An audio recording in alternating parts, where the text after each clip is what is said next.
நான் தொழுதேன் காலமெல்லாம் நீ வாழ்ந்திடவே உன்முகம் நான் பார்க்க கடிதமேதானோ வார்த்தையில் தெரியாத வடிவமும் நானோ நிழற்படம் அனுப்பிடு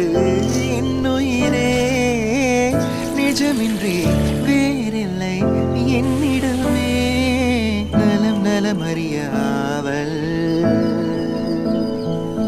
உன் நலம் நலமறியா